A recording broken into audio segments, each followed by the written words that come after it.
Salut les petits loups, bienvenue dans la 9e session, si mes souvenirs sont bons à peu près, de Jay, le jardinier toujours confiné. Écoutez, on va commencer par... là, ce sera les individuels et non plus les massifs. Ça y est, on a fait le tour des massifs.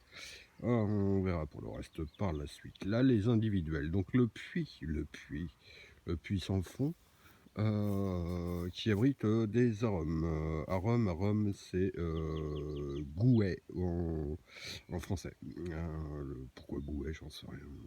D'ailleurs, ça ne va rien dire gouet. Je sais pas pourquoi ils ont été me chercher ça. Enfin bref, peu importe. En tous les cas, c'est pas grave, ça nous fait des jolies petites fleurs avec un petit clito tout jaune. C'est magnifique, c'est superbe. Et alors d'autres fleurs vont arriver prochainement. Tout le puits en sera immaculé. On en profite justement, tenez, pour voir le fagus. Comme je vous l'avais promis, on ne verrait plus ni son tronc ni les branches intérieures. Il se couvre gentiment il se pare gentiment de ses feuilles. Voilà, le fagus c'est un être pourpre pleureur. Toc, on continue sur les individuels. Alors, un Araucaria, et pas Aurécaria, Araucaria, A-R-A-U. En français, c'est le désespoir des singes. Je vais me rapprocher un petit peu, vous allez très vite comprendre pourquoi. Allez, j'y mets ma main, ça fait mal. Tous ces piquants là, le singe ne peut que descendre, il ne peut pas monter, on ne peut pas s'appuyer dessus. C'est trop piquant, c'est trop piquant. Et comme on le remarque bien, j'ai la chance, j'en sais rien si c'est une chance, ou, ou le bonheur d'avoir en fait 3 bébés, 3 pousses. Alors, non pas un bébé, là, il y en a un là, qui est tout de suite là sur votre ici. Euh, c'est plus un bébé. Il va falloir que je coupe tout ça pour laisser uniquement le tronc mère. Et voilà, et il va me faire qu'une couronne par an. Évidemment, c'est un arbre très long à s'épandre. À côté de cela, un cornus. Cornus, on finit par les connaître puisque j'en ai eu d'autres et je vous les ai fait voir, qui est un cornouiller. Cornouiller, celui-ci est un variegata. Alors celui-ci n'est pas un arbuste, c'est un arbre. Donc lui, il est très très long et il va s'étirer, il va faire ses palmes gentiment au fil des années et il commence à être en fleurs. Alors là, on n'a pas encore voilà, on voit les fleurs, mais il n'est pas à fond de son émergence. Là, on en voit une quand même qui est un petit peu plus blanche. Et elles vont toutes être réellement blanches, blanches, blanches, blanches. On reviendra dessus quand il sera réellement joliment en fleurs. Je referai une petite session là-dessus. Alors, juste à côté, sur notre droite, l'avant-dernier, un Quercus. Un Quercus, c'est un chêne, ni plus ni moins. Tac, je le montre jusqu'à sa cime. Je l'ai acheté, il faisait 3 mètres. Bon, il a bien poussé. Il se plaît bien apparemment. Alors c'est un rubra en fait américain et ce qui signifie que c'est un chêne rouge d'Amérique. Donc en clair à l'automne, il va se parer. Toutes ces feuilles vertes que vous voyez vont se parer d'une couleur réellement rouge vermillon. Hyper joli, hyper sympa. Ça dure pas longtemps avant évidemment, avant que ces feuilles tournent au roux. Elles restent dessus tout l'hiver, mais elles vont tomber qu'au printemps prochain. Mais sinon, pendant une semaine, allez, si j'ai de la chance, une semaine et demie, 2 semaines grand max, on a une superbe couleur ici. C'est voilà, bon, c'était un choix de ce chêne. Ça, c'en est un ancien qui s'appelait un Salix. Le pauvre salaud de Salix, il peut pas tenir parce que nous sommes sous un cèdre et un cèdre donne que des épines acides. Et donc effectivement ici, c'est un massif totalement caduque que je vais complètement déplacer. Ça sert à rien. Voilà, comme quoi la connerie. Je vous avais dit qu'il fallait au moins 3 jardins pour en faire un bien. Il aurait fallu que je réfléchisse un petit peu, au moins sur le premier.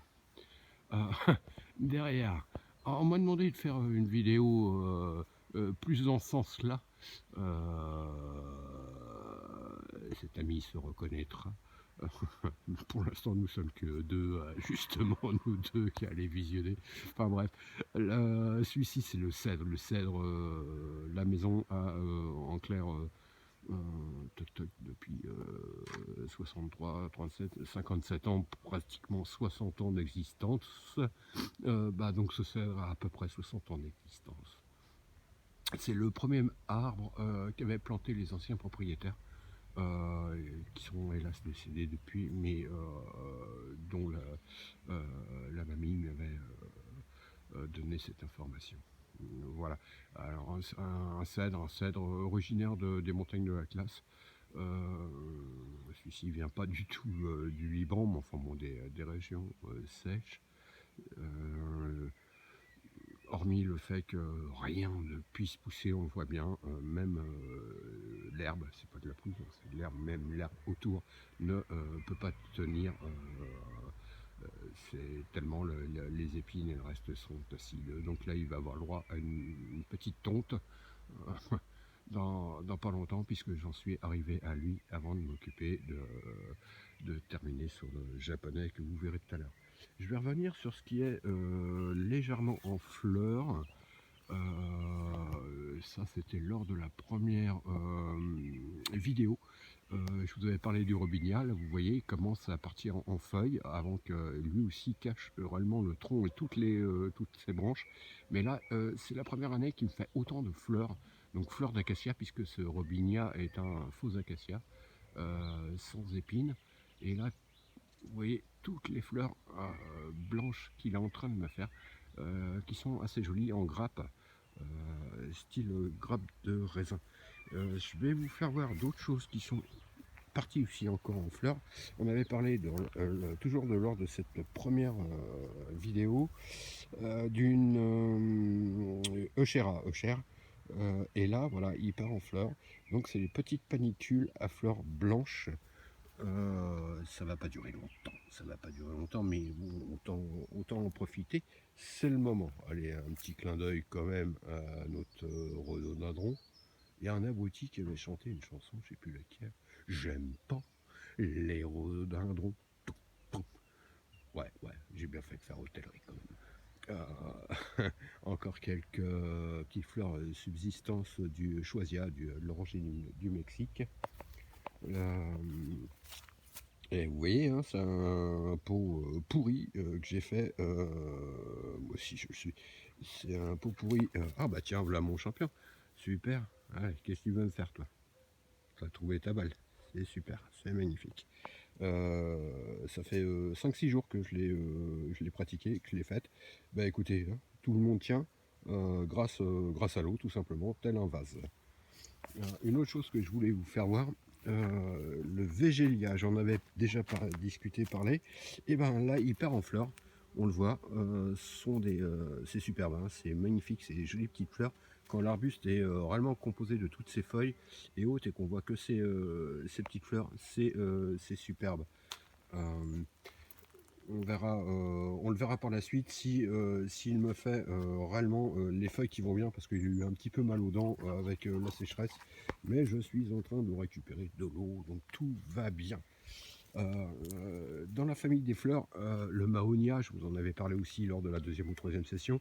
Là vous voyez les grappes qui vont me faire justement ces feuilles jaunes, et ce sera magnifique. On a l'impression que c'est du raisin et autres. Bon, je l'ai bien étêté, je l'ai bien taillé, on verra bien et autres. Et je reviendrai dessus pour l'histoire des fleurs, dès qu'il sera justement réellement en fleurs.